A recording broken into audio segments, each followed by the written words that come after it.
Hey guys and gals, it's Jeff here with missionmusician.com and mixpractice.com, and today I have a very short video for you about mixing goals for 2017, as well as a kind of a checklist.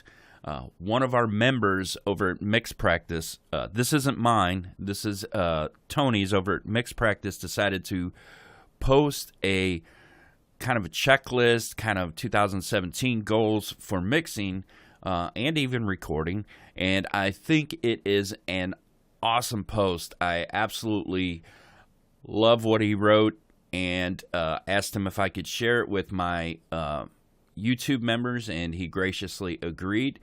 So I'm just going to kind of read the list and maybe comment here and there on it. Most of it's common sense stuff, but let's bring it up here.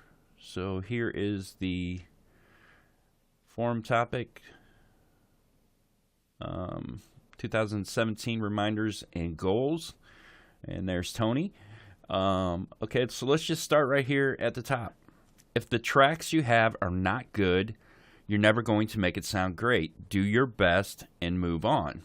Number 2, learn everything you can about EQ and compression. Be obsessive about this, and I couldn't agree more with Tony here. These are the two tools you'll use more than anything else when you're mixing, so learn everything you can about these two tools. Number 3, don't listen to everything you hear, see on YouTube and forums. Experiment and figure out what works best for your situation. And I agree 100%, even with my YouTube channel. What I show you is what works for me. It may not work for you. So you have to sift through that stuff and figure out what works best for you. Okay, let's move along here. Don't break the rules, ignore them. Number 5, stop obsessing over your mix. When you think you are done, you're done. You could tweak it forever. Amen to that, Tony. Number 6, if your last mix sucks, forget about it. Move on. Learn from what you did and apply it next time. You can only get better by mixing as much as you can. This is the whole premise for Mix Practice. I wish I could tell people who are starting out, hey, you're going to turn out some clunkers. That's just the way it is. It's part of the experience of learning how to mix. You're not going to sit down and make a gold record your first time mixing. You have to practice it. It's just the way it is. All right, so number 7, reference. I agree. Use reference tracks when you're mixing. It's the only way to compare your mix to a professional mix and see how it stands up. All right, number 8, gain staging is important, period. Number 9, a song can be mixed technically correct but still not be good. Don't get so caught up in the technical aspect that you forget about the emotion of the song. Very, very true. Number 10, stop trying to be perfect. No mix is perfect. Remember number 9. Again, I agree. Loud is not really better. Anything less than -12 LUFS is fine, really. Very simple. Meters and analyzers are great, but your ears are better. Number 13, find your own sound and refine it. Don't try to be another famous mixer. Get your style. If half the people that hear your mixes don't like them, you're doing fine. Well said, Tony. Don't work with every client that comes your way. Define your ideal client and only work with them. This will save you hours of frustration. This also goes along with number 13. If you don't like polka music and don't listen to it, don't take on a polka, client. Just saying. Okay, so I have a little bit of a different view on number 14, and I don't even think it's a different view. I get what Tony's saying here. You should find your ideal client. If you mainly mix rock music, then your ideal client is a rock band, a heavy metal band, a hard rock band, maybe even a pop rock band. But don't limit yourself to just that genre of music. For example, I mainly mix rock. I just mixed a folk Americano record for someone, and I absolutely loved it. I loved doing it. I loved most of the songs, and so I get what Tony's saying here, and I do agree with it. But all I would say is just don't limit yourself to just the genre that you typically mix in. Don't turn down a client if it's kind of a different genre. Now, if you don't like that genre, that's a whole nother thing. If I'm a rock engineer, mixing engineer, and someone wants me to mix EDM, for example, and I don't like EDM, then absolutely I should turn down that work. Okay. Number 15. At some point, you have to charge for your work. Do it sooner. I'm going to highlight that word. Do it sooner rather than later. Don't be afraid to raise your prices yearly either. Yeah.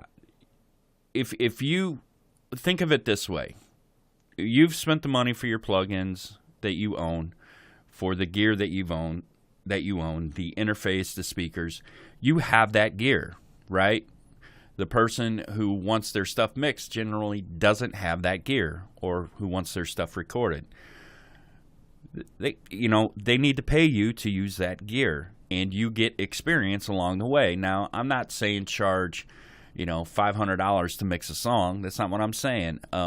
If you're just starting out, charge them $50 to $100 to mix a song, as long as it's worth your time. Now, if you're recording, you need to charge more, obviously, because that's a lot more involved. But you get the point. If you are mixing stuff for someone, you should get paid to mix whatever you set those parameters to be. All right, let's move on. Number 16, always put in writing what you're committing to do for the client. Put in writing what you will deliver, and always include the number of revisions you are willing to do. Trust me on this, and I do trust you on that, Tony. We've all been there. Client wants remix after remix after remix after remix, and then finally, he decides he liked the first mix better. So, yeah, for me, it's a total of 3 revisions. So I send the first mix, and you have 2 other revisions after that. So set it up to whatever you want on that. Always get half down before you start mixing, and before is the key word here. I agree wholeheartedly with that. I actually ask for more than half down, but half down is good too. Now, I don't do that for repeat clients or clients I've worked with before, which would be repeat clients, I guess. Yeah, just get money down. You don't want to be sending mixes off to somebody and not have any money up front, because they can just say, oh, well, we're not going to pay you, right? Number 18, create deadlines, even for your own mixes. Get in the habit of working on timelines before you get a gig with a deadline. Agree? All right, let's move on here. Treat every mix like it's your song. I want to highlight this one here. To me, this is one of the most important ones, right? So on your song, your mix, you spend hours and hours and hours trying to make it just right. If you're unwilling to do that for a client, don't expect to have many clients. And I'm just being honest here. You have to treat it like it's your song. You have to do everything possible to knock the socks off the client. They send you their rough mix, all their tracks. It's your job as a mixing engineer to wow them. And that's what you need to try to do. Now, sometimes it's pretty hard to do when you get rough tracks. But you got to do what you have to do to wow them. All right? Number 20, never master your own songs if you can avoid it. The 2 words that I don't like in this sentence are never and avoid. Never say never. You absolutely can master your own songs. It's if you have a handle on EQ, compression, and limiting, and you're able to create a great mix to begin with, then mastering isn't too difficult to do. Now, I don't want mastering engineers coming out of the woodwork saying, "How can you say that?" What mastering engineers do is very important, and they can put a sheen and polish on your song like no one else. And what's even more important is they come at your song with a fresh set of ears and a different perspective. To me, that is worth paying for. However, a lot of bedroom musicians out there, and I don't use that term in a degrading way at all, but a lot of bedroom musicians out there don't have the funds to pay for mastering. They barely have the funds to pay for mixing, and most of them are mixing their stuff themselves. So I would say that, yes, it is okay to master your own songs if you can't afford to send it off to someone you trust to master. But I would say that with the kind of caveat that less is more when it comes to mastering. So you don't want to be doing huge EQ moves, huge compression moves, anything like that. Mastering is a different skill than mixing. I'm not trying to lump them in together. It is a completely different skill than mixing, but it does use some of the same tools. So to say never master your own songs if you can avoid it, I just maybe have a problem with the wording of that sentence. But I get where Tony's coming at. Okay, let's move on. Premium plugins are better, but you don't need them to get a good mix. If you can't make a stock EQ and compressor sound good, the Slate bundle won't help you. Agree 100%. That's one of the things I try to teach here, that stock plugins are great. Matter of fact, I think I just posted a video not too long ago about using just stock plugins. You need to learn how to use EQ. You need to learn how to use compression. And, no fancy plugin is going to teach you that. You have to learn it yourself. And what better way than to learn on a stock EQ and stock compressor, right? Number 22, if a track sounds good, don't feel like you have to do something to it. It's okay to leave things alone. We don't, as mixing engineers, our mind doesn't think like that. We think we got to get in there and tweak knobs, right? This is absolutely 100% true. It's okay to leave a lead guitar track alone if it sounds fine. It's okay to leave a cello part alone if it sounds fine. You don't have to put EQ. You don't have to put compression on it if it doesn't need it. If it's sitting in the mix, fine. If it's not muddy, move on, right? But as mixing engineers, we have so much trouble with this right here. It's okay to leave things alone. At least I know I do. All right. 23. Get involved. You need a community to help you get better. Contribute to this community. Even if you are new, you have an opinion, share it. It may be that gold nugget that helps someone polish a mix. Agree wholeheartedly. We have a great community over at mixpractice.com. I love the guys that hang out there and post, and as a result, here I am reading one of their posts because I think that it's important to get involved with some kind of community. And it doesn't have to be Mix Practice. There are other communities out there. So let's move on. Number 24. Drum samples are good to enhance a track. Don't get in the habit of using them to replace everything. Learn how to properly EQ and compress your kick and snare before you go for that trigger sample. I will somewhat disagree with this one.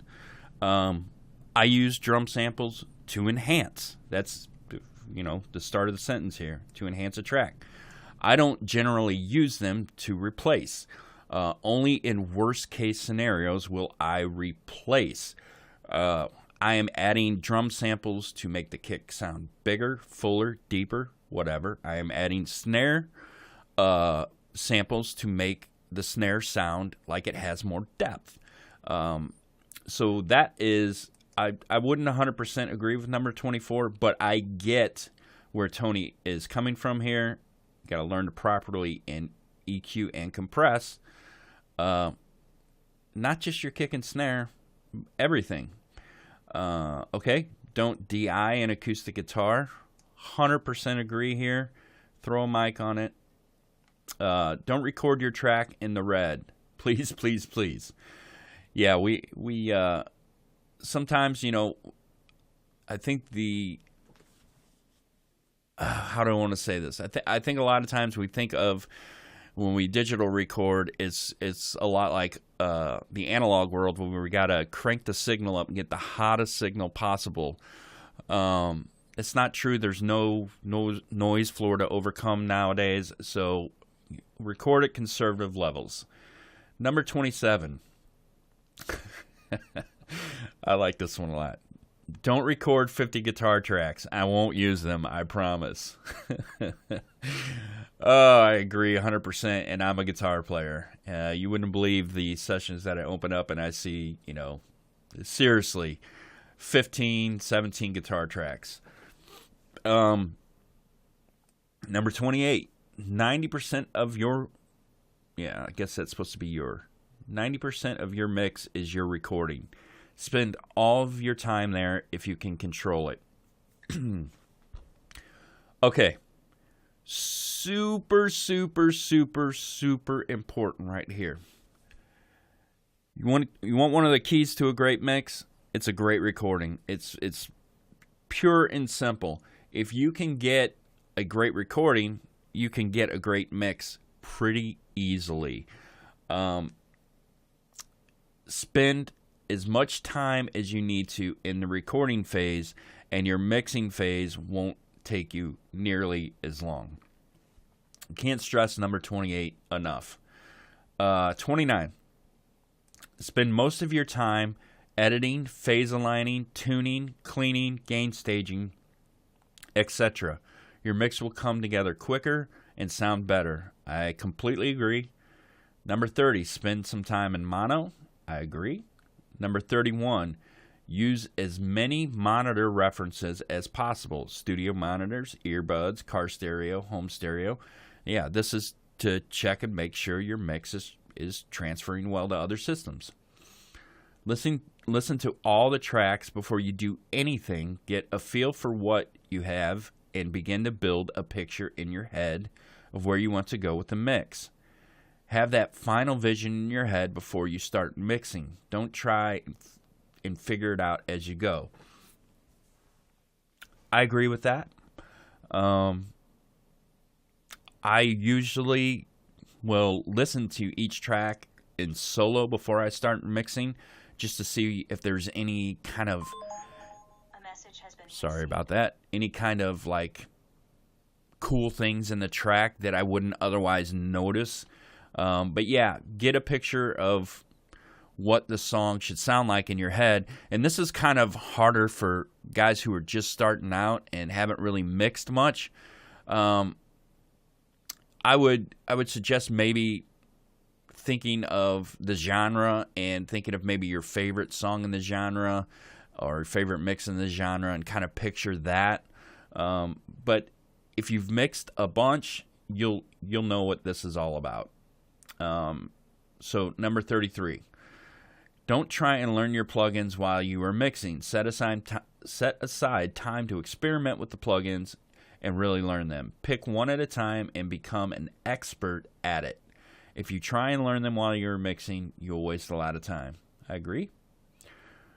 Listen to as many styles of music as you can from various years. Not artists, various years. I agree.